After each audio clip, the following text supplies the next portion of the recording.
Gak cuma makanan aja, fams. Pengaruh etnis Tionghoa juga berakulturasi di desa Karangturi, Kecamatan Lasem, Kabupaten Rembang. Desa ini juga dijuluki sebagai Tiongkok kecil. Lihat aja, fams, di sini masih banyak loh peninggalan bangunan bergaya arsitektur Tiongkok yang masih berdiri kokoh. Dulu, Lasem dikenal sebagai kota pendaratan awal orang Tionghoa di Tanah Jawa. Saat itu, Laksamana Cheng Ho menjadi utusan Kaisar Tiongkok pada era dinasti Ming untuk menjalin hubungan dalam bidang kebudayaan dan perdagangan dengan Majapahit. Mereka mendapat legitimasi untuk melakukan aktivitas perdagangan, fams, sehingga banyak orang Cina yang menetap di sekitar Pulau Jawa. So, jangan heran kalau sisa peninggalannya masih bertahan sampai sekarang. Sampai-sampai tradisinya masih lestari dan dipertahankan secara turun-temurun. Bentuk harmonisasi dalam keberagaman di Lasem juga berdiri Pondok Pesantren Kauman di tengah permukiman etnis Tionghoa, fams. Nggak ada unsur Tionghoa yang dihilangkan pada pesantren ini.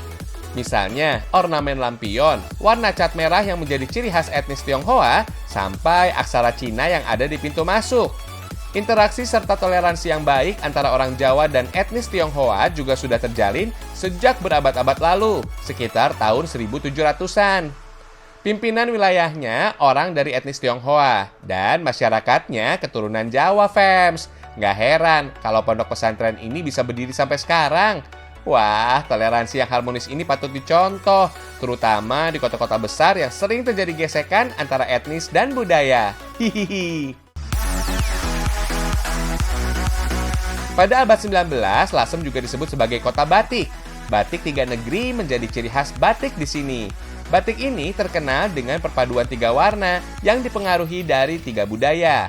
Merah sebagai identitas etnis Tionghoa, biru mempresentasikan budaya Eropa, dan sogan atau coklat kekuningan sebagai identitas masyarakat Jawa.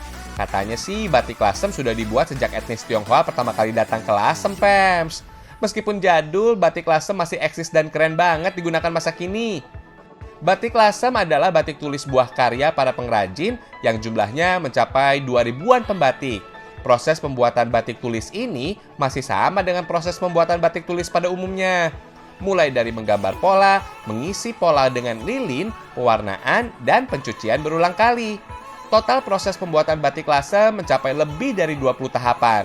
Maka jangan heran kalau batik tulis harganya cukup mahal. Selain dibuat secara handmade, butuh waktu yang cukup lama untuk memproses lembar kain batik tulis, fams. Monggo loh, dibeli batiknya.